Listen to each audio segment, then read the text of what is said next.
Welcome to the podcast. Thank you, Malik. Nice seeing you. Nice seeing you. It's been a while. It's been a while, and I'm so happy that we are connecting on this platform.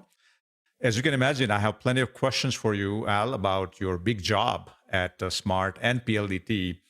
But I want to kick things off by asking you about your dream career when you were in your 20s. I think you wanted to become an entrepreneur. And from what I gather, you went out and actually bought a popcorn machine. Yeah, this is really years ago, Malik, that we're going back to. But initially, when I came back from the States, I started off as a software development person doing programming. But I said maybe corporate wasn't for me, and I wanted to try to be an entrepreneur. I mean, my father's always been a corporate man, and I thought that was going to be my path. But I said maybe I wanted to try something different and maybe earn the quick buck by being an entrepreneur. And I started off with buying a popcorn machine and having stations in two schools. And when I was starting to earn, I thought, wow, I've made it, and I'm very successful now. And even tried to look into corrugated boxes, how I can supply corrugated boxes from 2-ply, 3-ply, and all of these other types. But that turned out, it didn't turn out to anything. So I guess at the end of the day, I had to go back to corporate. How long did you do it for, by the way? Did you do it for a year or more? Maybe a little over a year. But I think my opportunity, again, my course in the US was business administration, but focused on computer information systems. So that was quite new during my time. And I'm telling you my age, right? But when I came home, there was a company called CIS owned by Meralco, which focused on software development. And I was a programmer early on, but I felt that it wasn't for me. And I did take that stint to try to become entrepreneur, but did that maybe for a year and 6 months, maybe not even. Then an opportunity came by me to join IBM, and I think that's where my career started to take off. And because IBM is such a great company, I learned a lot from them. A lot of the core values that I learned from IBM, I still apply today. From what I understand, basketball has been part of your life from the very beginning. You played for Ateneo varsity, and then I understand in your 20s, when you came back from the US, you tried your luck with a semi-professional league. Tell us about that experience and why did you leave it? That's another story to tell. No, again, that was right after I came back from the States. I actually continued to play basketball in the States. A lot of Filipino-American tournaments. San Miguel Corporation. I was in one team that had San Miguel Corporation as my team in the U.S. and San Francisco. But when I came back, when I was still really looking for a job, the initial phase, I was asked by a friend, Chot Reyes, he was building a team, and he asked me whether I still wanted to play. And I did play for a semi-pro league. At that time, it was called PABL, Philippine Amateur Basketball League. It became Philippine Basketball League. And now with the PBA, it's called the D-League. So that was the semi-pro conference one conference that I joined. I wanted to try my luck out, whether I could be a professional player. But I guess after one conference, I felt that this wasn't for me, and I wasn't going to make it to the PBA. And I said, maybe I should really go back to corporate. What was your story about joining PLDT Group? So you mentioned, you came back and you worked at different companies, including IBM. How did you end up connecting with MVP or the PLDT Group? Because you started around 1999, right? 1999, July 1, 1999. And in fact, I've actually left IBM in 97, and I joined Gabi Lopez actually for ABS-CBN. He was forming what he called a communications group. He wanted to do convergence among Bayantel, Sky Cable, and ABS-CBN, and that was what I was trying to do. And I was referred to by an ex-GM of mine in IBM, Mo Nocson, actually. Who gave my name to MVP because MVP just came into PLDT, wanted to form customer segmentation in some form, and they were hiring a retail person, and they were looking at a corporate person eventually. And I had a friend also who came from Meralco at the time, Ariel Roda, was already with MVP as the CIO of the company. And when an MVP asked about me, and he said, Ariel said, yeah, I know him, and maybe we should talk to him. And really a funny story here, and maybe when you talk to MVP, this is how he will recall our first meeting. We've been trying to set a calendar, and we couldn't seem to agree on a date, except one time, unfortunately, the dad of Ariel passed away sometime early 1999, April, I think, if I recall. And the only time MVP was available was meeting him in the wake of Ariel's father. So we were in Arlington for my first interview with MVP. Wow. And that is how it started. Initially, he was, the first conversation we had after that, or the following conversations after that, he offered Infocom, which is an ISP. I don't know whether you've heard of Infocom at that time, the dial-ups of the world at that time. And when I asked for the financials, I looked at it. I said it was going to be a tough challenge to run the company. And in fact, initially I declined. I said maybe it's not something for me.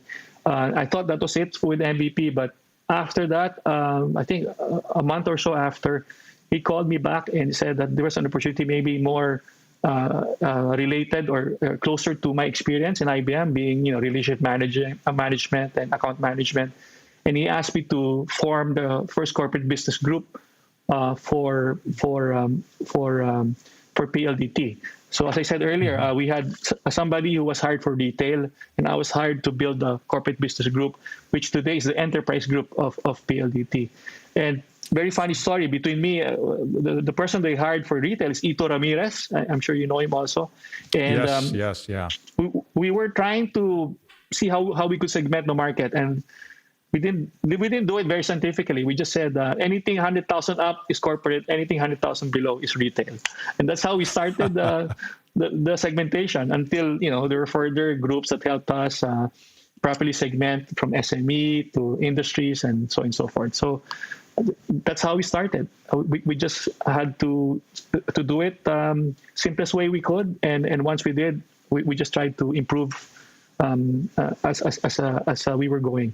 It seems like it's been a full cycle for you, right? Because since you joined PLDT Group in 1999, you have spent years at PLDT. You went back to getting your MBA. You went to Meralco. You left PLDT Group and did great things with Meralco Group in the consumer retail services group, as well as running their corporate marketing and communications. And then come July 2019, some sudden changes happen at PLDT. And I'm sure you get a call from MVP and says, Al, I need your help. Please join me here in Smart and PLDT. How was that conversation like? I was very surprised, actually, because there were options that I was looking at with MVP, and we were discussing it. In fact, that one was an expanded role in Meralco. And he wanted the technology office also under me, and that was one option. The other option was really going to MPIC, because as you know, Joy Lim was thinking of retirement, and really helping him out in MPIC. I've always said to MVP, wherever I'm needed, I can help him the most, and then I'll of course do that. That was what happened when I was still in Hong Kong, running PLDT Global. In 2010, he said, I just bought this power company. I have nobody here, so are you ready to come home and help in Meralco? Which I did, and I think that was one of the most memorable stints I've had in Meralco. A very good company, very good people in the company, and I think a lot of initiatives we've done there. But again, it was a surprise to me. But at the end of the day, I said to MVP, if this is where you need me and you want me, and best I can help you, I'm willing to come back to Meralco to PLDT. To the date, actually 20 years after joining MVP, July 1, 2019. And it was, although I was working with him already as early as April, I was already doing two jobs. I was transitioning into PLDT, but also making sure that I was able to turn over properly in Meralco. So I was doing two jobs for 3 to 4 months before I was officially appointed July 1. 2019. So it seems like everybody who works for MVP ends up doing 2-3 jobs at any given time. Yeah, with one paycheck. Coming back to PLDT, you came back with a fresh set of eyes. You had left the PLDT Smart Group for a while. You came back and you saw some low-hanging fruit, some opportunities that you can easily tackle. Take me through that experience. How did you go about creating your strategic roadmap? Yeah, again, there's no perfect solution, right? I think what happened was coming in, was asking myself, what is the purpose of the company? Why are we in existence? And that seemed to be lacking or maybe not properly defined. And I went through some planning sessions with the senior group, and at the end of the day, had to define that our North Star is the customer. We have to do, we have to obviously operate excellently. We have to continue to innovate, and customer experience has to be excellent. But we have to be world class in one. And I felt that customer experience was really an area where we needed a lot of improvement. There was a lot of bad CX. I think we lacked really the mindset of a customer-centric company. Initially, I felt it was lip service that we were talking about customers. We were not serious about it, and I just wanted to really drive that hard in terms of what is our purpose. Our purpose is to really make sure that we're able to serve the customers, and that was the purpose of our being. I mean, without customers, why are we spending for the network? Why are we spending for the people? What are we counting in finance if we've lost our customers? So we had to be, we had to do three things: excellent customer experience, excellent operational efficiency, and excellent innovation. But we had to be world class in terms of customer experience, and that became the driver for our business.